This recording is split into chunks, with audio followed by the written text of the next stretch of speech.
with Damn the Diets. Today I have an awesome interview to share with you today with Dani SPIES from Clean and Delicious on YouTube, but also Instagram and her website. She is full of awesome information about not dieting, intuitive eating, and also developing deeper connection with your body again to develop a healthy body image again. But for now, let's get into the interview. I would love to just start off hearing an introduction to your backstory and what, you know, led you into where you are today with Clean and Delicious, and then also with the non-diet mindset and intuitive eating, because I've heard you talk about that in your videos. So, okay, so my backstory is, I'm going to try to condense it, right? But I was always, since like first grade, I was always very attracted to like health and fitness, and I loved watching like exercise videos on TV. So that was always like my natural interest. And I grew up in an Italian kitchen. I grew up around food. I was like, I don't know a life without food and cooking. So those were always very much a part of my world. And then once I started to get older, like when I was in high school, I did start to struggle with my weight and my body image big time. And I ended up studying psychology in college, but after that, I was like, I have to do something with fitness or food or one or the other. I knew I'd have to kind of go in that direction. Mm-hmm. And true story, I was actually signed up for culinary school, like had all the cooking whites, the whole nine, and did not go because I was afraid to be around food all of the time. And so I ended up going to study fitness and nutrition. That was a jump for me. So I ended up studying fitness and nutrition, and then I was like teaching exercise classes and boot camps, and I kind of really made up my own education, because then I ended up studying food. I did do a cooking program, and then in the midst of all of this, it's like my interest, as much as I loved the topic, I was also trying to figure it out for myself. And I always felt like I was still missing something. I'm like, I knew all of the science, but I was still kind of struggling. And then I found a program that was like integrative nutrition. And then I studied that, and I studied psychology of eating. And that's when all the pieces started to come together for me. So very long kind of background, but that's how it's all kind of come together in my world. Have you defined like what was it that made you start struggling with your body image and your weight and stuff? That made me start? Yeah. Oh yeah. No question about it. It was just growing up media.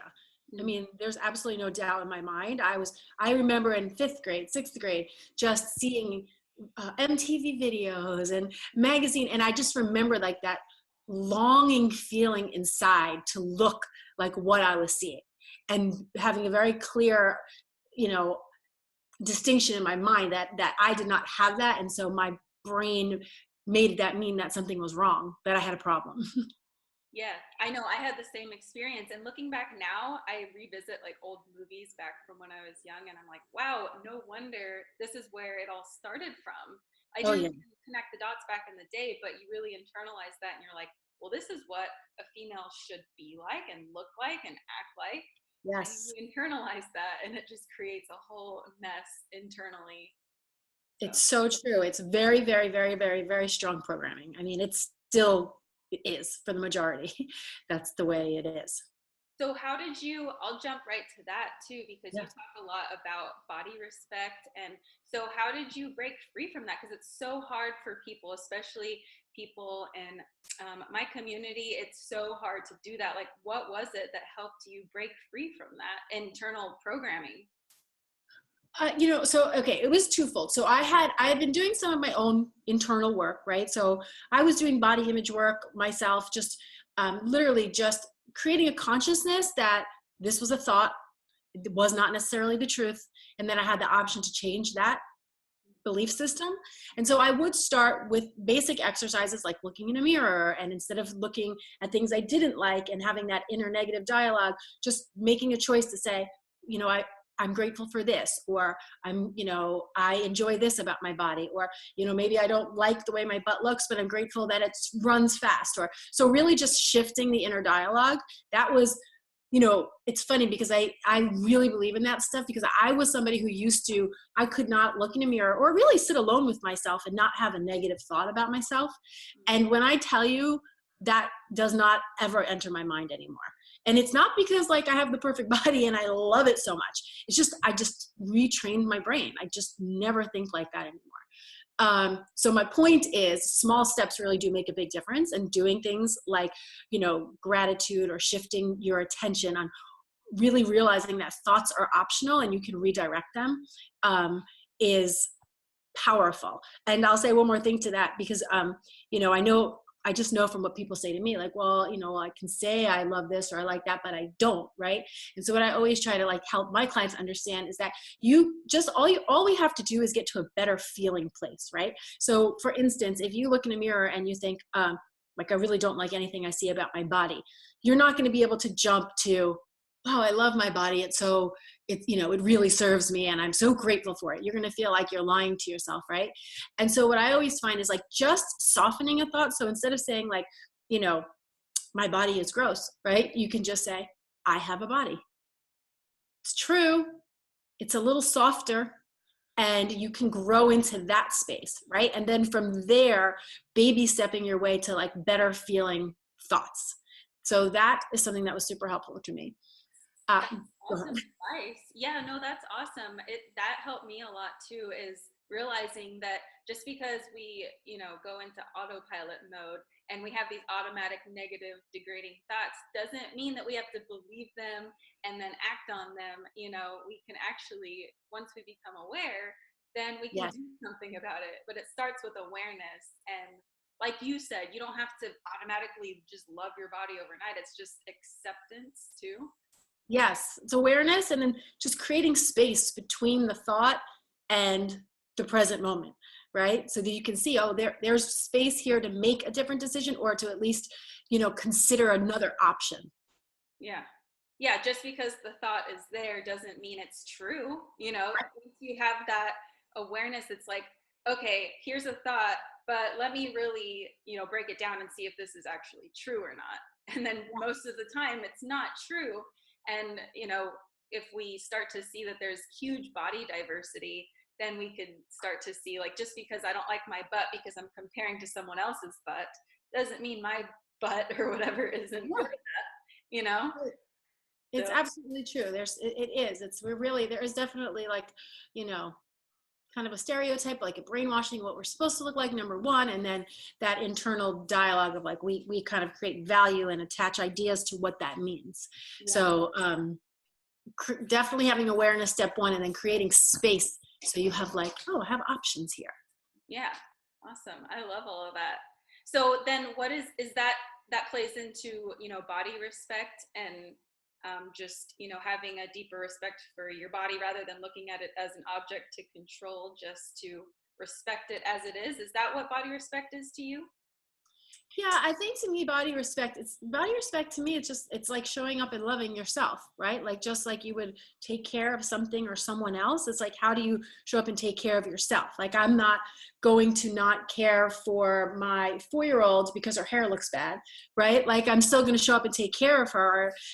So I feel like to me, body respect is just literally showing up for yourself and saying like, I'm just going to show up and I'm going to take care of you, no matter, unconditionally, right? So no matter what your size is, no matter what your weight is, no matter what all of those things are. And I feel like taking care of yourself is very different than trying to get yourself someplace, right? So like a lot of times I think women, girls want to create a certain type of body or get their body somewhere. And so we actually do the opposite of taking care of ourselves in the name of trying to arrive somewhere.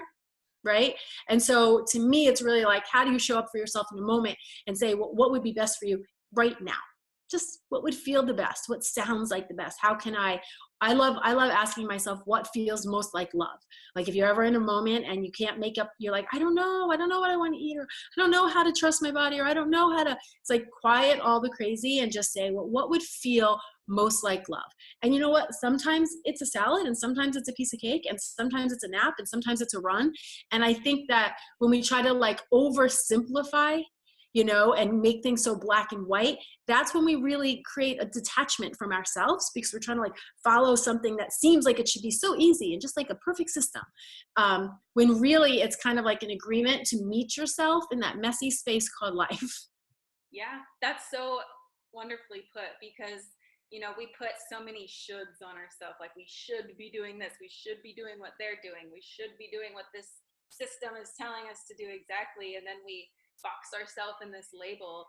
And it's like, we have to find, maybe there's guidance, but we still have to find our own unique balance, whether Yes. it's intuitive eating, intuitive exercise, intuitive everything, it should all be unique for each of It's us. so true. And you know what? I was going to say this before because this was like a huge click for me in my mind. And I know not everybody can pull from this experience depending on where we are in our lives. But I was always like trying, even when I was eating super clean and teaching fitness and even working with clients, I was still always trying. That's what it felt like. I never felt like I had arrived. And then I got pregnant. And that was such a huge shift for me because what happened is, for the first time in my life, I felt like I had permission to be in the body I was in, because I was like, when you're pregnant, you're allowed to be rounder or fuller or thicker and you grow, right? So for the first time in my life, I wasn't trying to change what my body looked like. And so then I was just left going like, oh my God, how do I just take really good care of you? Because I wanted to nourish this baby that was inside of me. And it was like, for the first time I had this like it wasn't even an aha moment. It was just like this natural kind of click in, right? That went from just pure, I'm going to show up and nourish you, versus like, I'm going to try to make you healthy so that ultimately you'll look a certain way. Yes. You See, know? if it's coming from that, like, I'm being healthy or clean or fit because for a look, because I want to look a certain way, that's like a different, that's not really healthy. But if you're coming from a place of, I just want to feel healthy, that's completely different. And Yes, that's I think when you follow the feeling, like you're saying, if you let how you feel be your guidance system, your body will land in where your body is supposed to be, right? And the healthy place for you. exactly. And like you said, it's for you, not where you think you should be based off of all these external influences that are telling you how you should be. Your body knows best, and Yeah, your body's going to get there. But it's true. yeah, what, like you said with the pregnancy thing, I've heard that before. But so then I've also heard, which is what I want to ask you about, is so they give themselves permissions when they're pregnant, but then after they have their baby, then for some reason they go back to it. And how did you stick with that after pregnancy? Well, it's really funny with my daughter. With my first pregnancy, I was just in this, it was just honestly, it was a very beautiful time in my life. I had like made that shift. I had my daughter. I was just really taking great care of myself and her. My dog's gonna go crazy. And then I got pregnant shortly after with my son. And after he was born, I did slip backwards. My mentality, I did, because then I was like, I want to get back to how I was after I had her. Yeah. And the thing is like, I kept thinking, well, what was I doing? What was I eating? How was I exercising? Let me do that. And then I was like, I wasn't doing, that's what I was not doing. What I was doing was like showing up and saying, what do I need today? How does it need to look today? Right. But in order to do that, we have to surrender where we want to be. Right. I mean, it is like, it's a little bit of a paradox, right? Because we all want to look our best and we want to feel our best. And we are in some ways trying to get somewhere. Right. But in order to get there, it's like we have to be there. Yes. And so it's kind of like, in order to get there, you have to let it all go and just go, what do I need right now? Yes, because everyone is always trying to live for the future, which is great to have goals and whatever. But at the same time, if you're always living for the future, then you're going to neglect what you actually need right now, which, if you listen to just what you need right now, then that's going to be more productive for the long term than if you're just trying to do what you think you need to do in order to get to where you want to I be. know it's like a mind, Yeah. like, but it's true. And I think too, personally, I like having goals and I like having structure. I find it helps me a lot in life. But what took me a long time to learn is like, they're all guidelines, right? You have to have some kind of, for me, some type of format to be working within, and then allow yourself to kind of do the dance in that space. Yes, because a lot of people that get into all of this and they get to the extreme is because they're extreme at heart, which is great because they're dedicated and they get shit done, that kind of mentality. But then if you cross that line, then it becomes obsessive and unhealthy and neurotic, and so that was me personally. So you have to be able to give yourself permission to be more flexible rather than so rigid, Yeah. 100%. Yes, yes, yes, yes. And I think with dieting too, a lot of times what people, especially women, think is, okay, well, here's the plan, and then when we don't stick to the plan, we go, what's wrong? What am I doing? What's wrong with me? Rather than going like, here's the plan, and then where it's not working, the question needs to be, okay, well, how do I need to tweak this to make it work for me? Or how do I need to adjust this so that this feels better for me? Rather than making ourselves wrong for not sticking to something to a T. They're all guidelines. Yeah, because that's just going to be a setup for failure, because eventually you're going to feel like a failure and that you're just doing everything wrong. And then you're going to have all this guilt and shame. And then it's going to perpetuate the cycle. And because I see that a lot with intuitive eating, which I love intuitive eating and the guidelines. But at the same time, I also then see people going to the extreme with that. So they get away from dieting, but now they're being extreme with intuitive eating. And they feel like if they go outside of one guideline, then they're failing at it and they're not being intuitive, but really they are just listening to their body that wants a little more or a little less, or some rest. And yes, and that's such a great point, because I think too, I've come to learn too, like dieting is a way of thinking, and it applies to all arenas of life, right? It's a very black and white, all or nothing type of approach, and you can turn anything into a diet. I mean, you really can, no matter what there are so many systems of eating out there, whether it be paleo or keto or intuitive eating, and they all work for many people in a positive way when approached in a way that's not so all or nothing. yeah. Right. And so, I recently had someone say to me on my Instagram page, because I put up a low carb recipe, and she was like, well, how can you talk about low carb recipes and intuitive eating at the same time? I'm like, well, it's just a description of the recipe. It's a low carb recipe. Some people are searching for low carb recipes. So it's a way to help them find the recipe, right? It's like we kind of bring the crazy to the plate. It's like not just because because paleo is a food system doesn't make any of them wrong. It's kind of how are we approaching them? Same idea, like when you hear someone say like a fire, you could use it to stay warm and cozy, or you could burn the house down, right? It's like, what are we bringing to it? Yeah, if you're approaching it with a balanced mindset and or the all or nothing, I think that mindset has become very popular, but to our disadvantage. Because Yeah. all or nothing, no excuses, like you're lazy or whatever, and so we wrap around these terms with our actions, and it's created a lot of dysfunction in the health and fitness world. Yes. Yes. That's why I appreciate the work you do and other health professionals and in the fitness industry that are, incorporating more of this, balanced approach, or developing a healthy relationship again with food, because it's so crucial for long-term health, for a feeling, not a look. Yes. So true. So true. So did you then, before, like, what was your diet before versus now? Like, how has it changed to your benefit?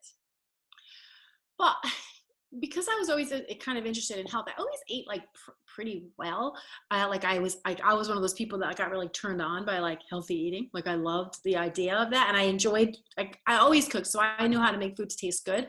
But I would say that two things. When I was younger and really trying to diet all the time, when I was always trying a diet, I was definitely, that would lead me to binge eating and overeating and like secret eating. Like if you ever ate out with me, you'd be like, well, geez, I don't know how. I mean, it was always a salad on the table, but until I got home, and then I would like binge eat.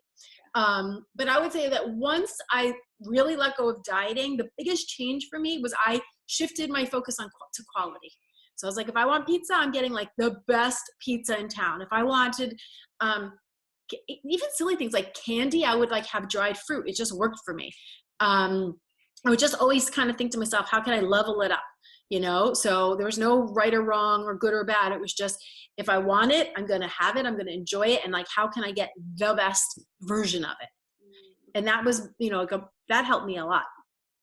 Awesome. Okay. So did you then, like, what made you want to change? Because were you experiencing any like health problems like fatigue, or, you said binge eating, but also like bloating, like. It was mostly, I think it was mental. It's just tiring.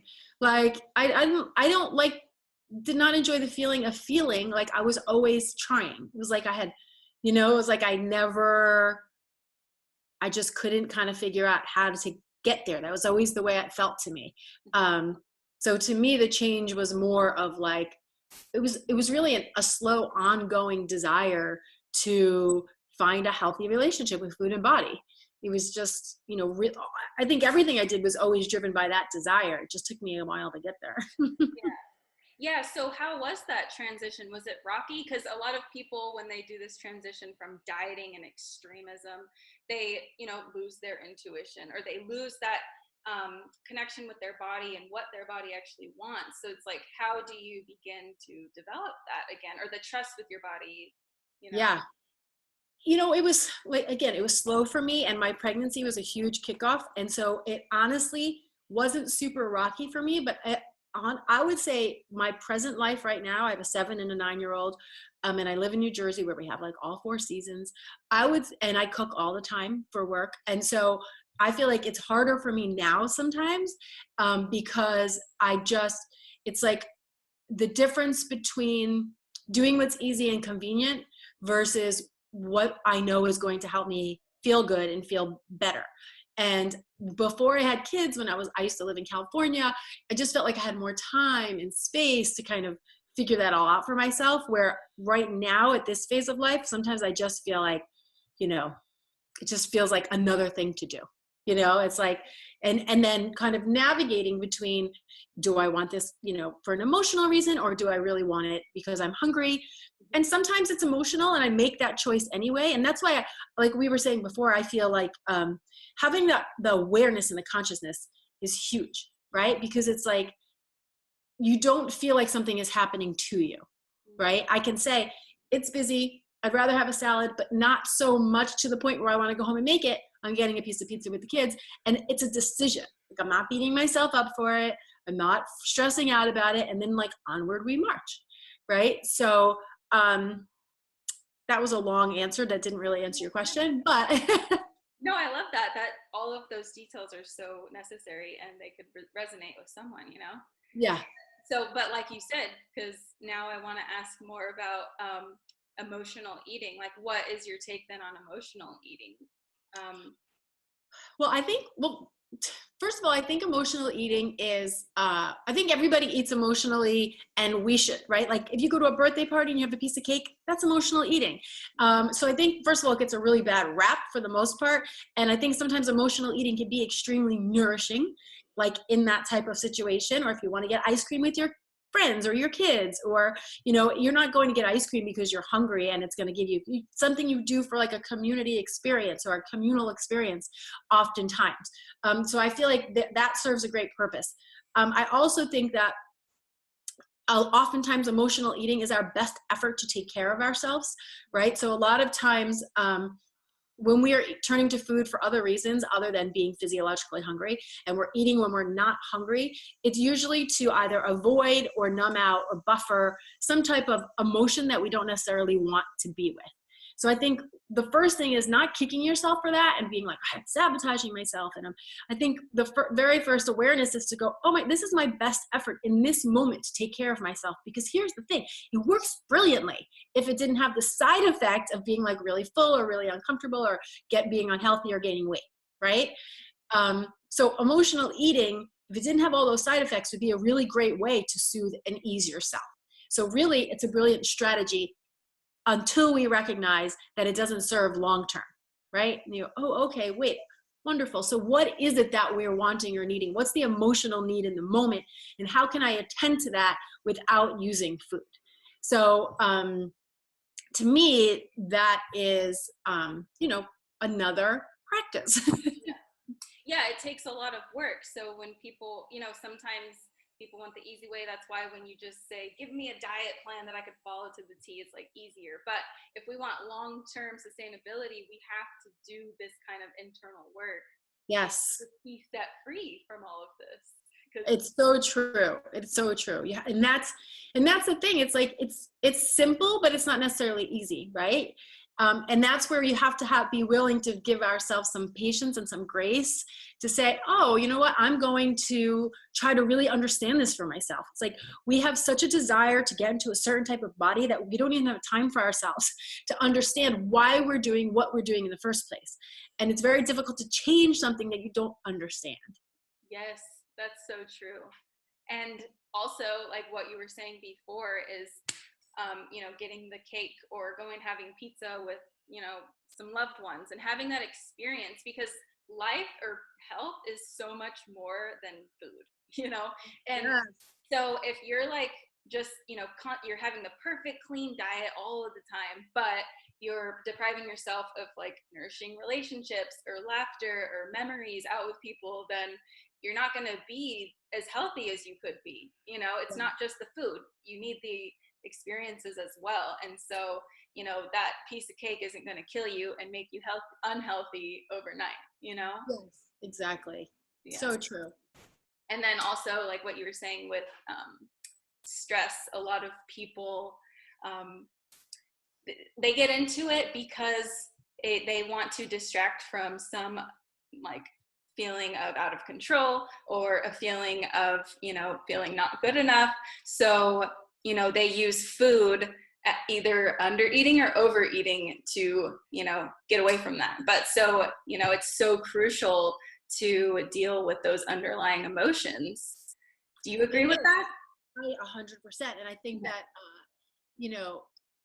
it's, any type of emotion that's, it could be something as simple as boredom or, and I've also, like, I know I have noticed for myself, like when it comes to emotional eating, I have a desire to eat anytime I have a big emotion, even if it's a good one, basically anything that makes me feel uncomfortable. So if it's like really big and it's like, I'm like, well, let's get a snack.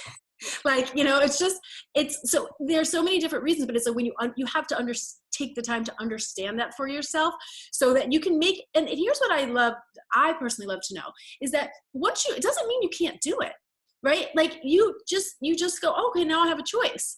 Now I'm not like confused. This isn't happening to me. And I think a lot of times what happens is there's an underlying emotion that we either don't know how to approach or we're not aware of, or we don't know how to handle or we don't know how to tend to. And so then we turn to food.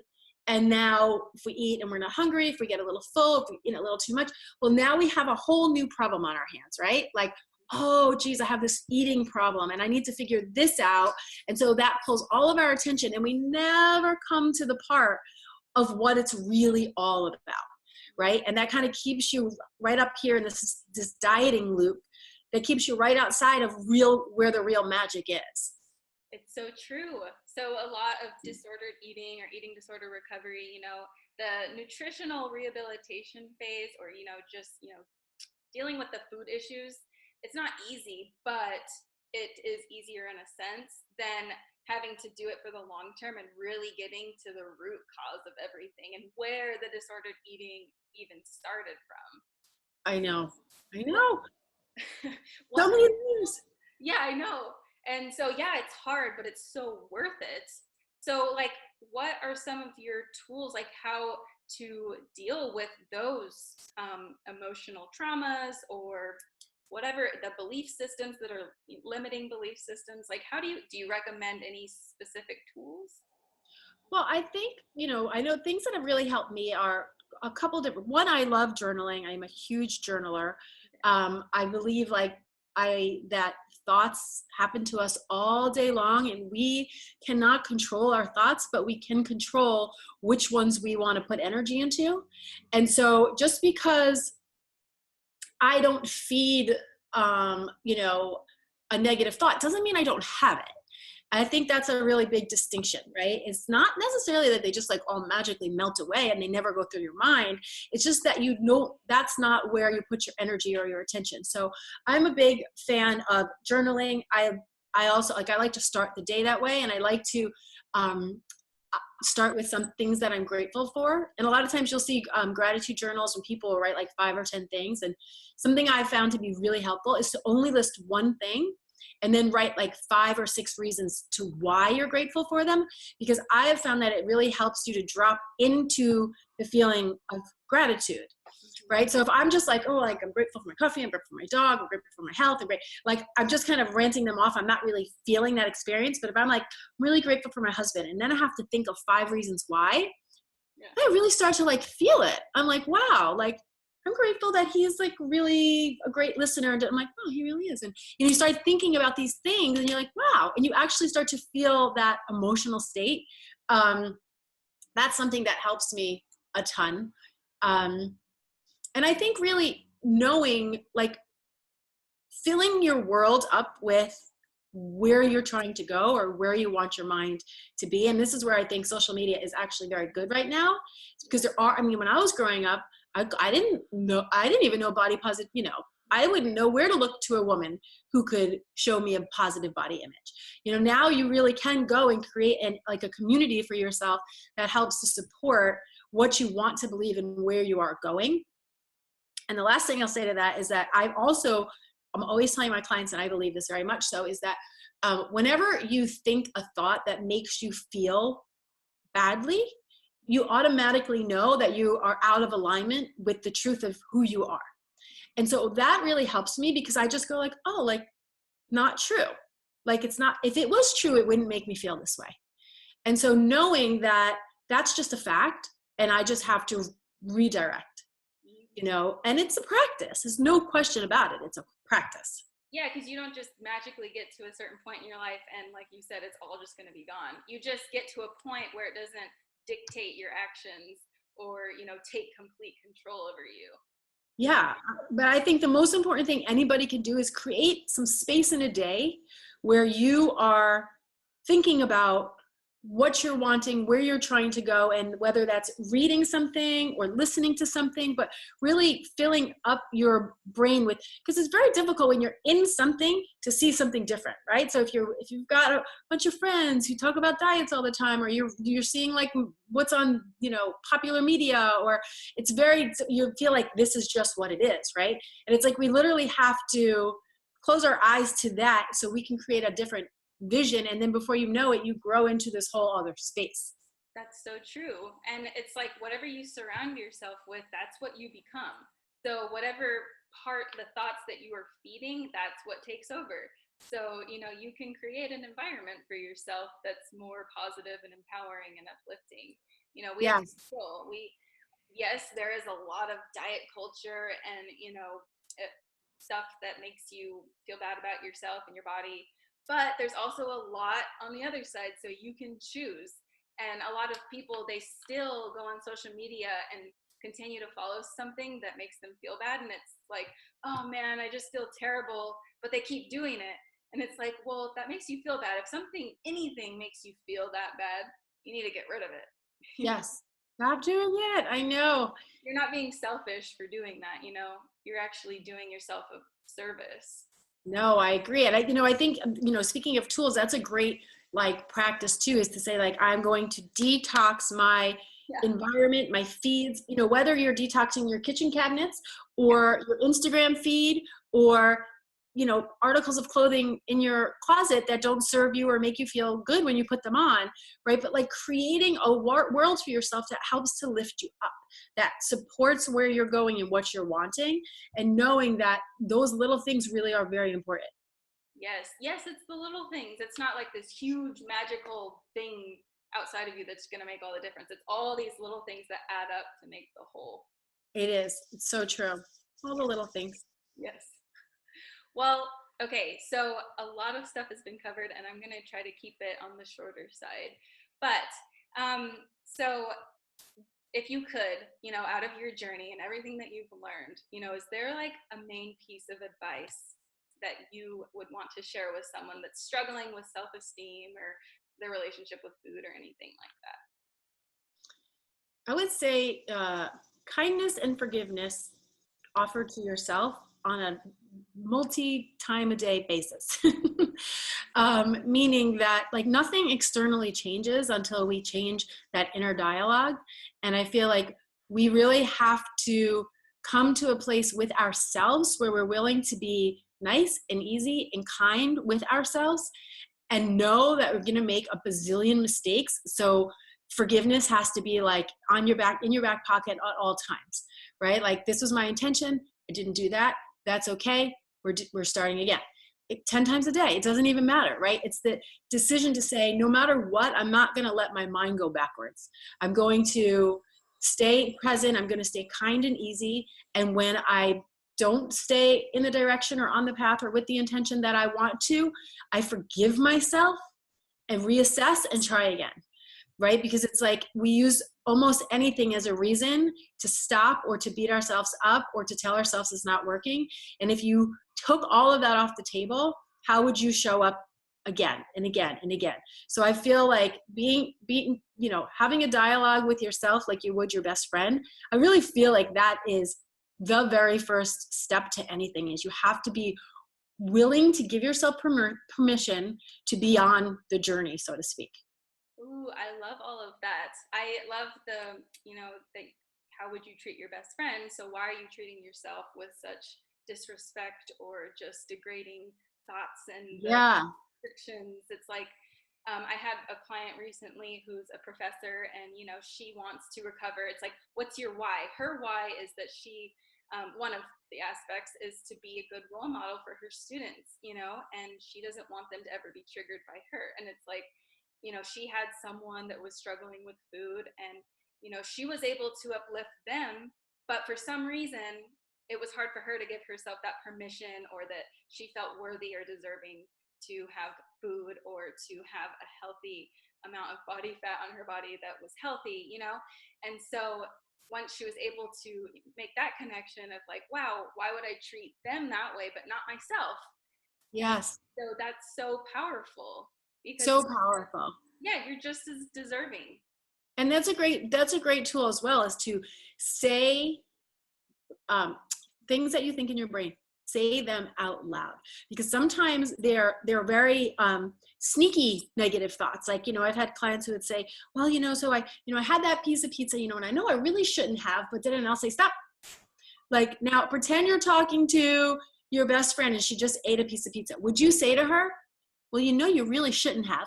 Like, it seems so innocent, but it's not nice, right? It's like, don't have that conversation with yourself. I like it. Turn everything into curiosity, right? So, oh, you had that pizza. Oh, I wonder why I was wanting that. Or what, why was that so appealing? And did I enjoy it? And really become like a detective in your own world, in your own mind. Be like so fascinated with yourself. Exactly. And question everything. Really start to question every thought that comes in and every behavior that you do. It's okay to question that. So Yeah. a lot of people feel maybe suppressed in certain ways to not question. Maybe growing up, someone made them feel not worthy enough to express themselves how they truly felt, and they were put into a box. And so it may have manifested into now in their adulthood, and they don't feel worthy to ask questions or really think outside the box or really express themselves truly and honestly with their true self. So they're always trying to be something that they think they should be because they don't want to feel rejected or awkward or whatever. But it's okay now, like, you're safe to be that person that you truly are. Yeah. And it's literally your responsibility now to decide, right? Like, we all come into a certain place in our life with things that were kind of seeds that were planted, or ideas that were planted, and things we got or we didn't get that we wanted. But you just kind of come to a place where you're like, okay, it's now my job to give this to myself. And how can I provide things for myself without thinking somebody else is supposed to do it for me? Yes, take that responsibility, because at the end of the day, no one can do this for you. No one can make the decision to eat the food that your body's really asking for. No one's going to know that except you and your body's communicating to you. So you have to make that decision. Yeah. So awesome. Well, okay. You have given so many tools, and you have such a great energy. It's so beautiful inside and out. So thank you for all the work that you've been doing and coming here and speaking with me today. I really appreciate it. Thank you. It's my pleasure. Awesome. So where can people find you? On YouTube? Yeah, YouTube is where my work always goes up first. So it's Clean and Delicious with Dani SPIES, but the channel is just Clean and Delicious on YouTube. So we post new videos every week. And I also have a website, which is also Clean and Delicious. So, I mean, it's all the same content. And anywhere on social media, Clean and Delicious, or my name, Dani SPIES. They'll find it either way. Awesome. And I'll link that in the description below as well. Awesome. So yeah. Okay. Thank you so much, Dani. Thank you. Have a great day.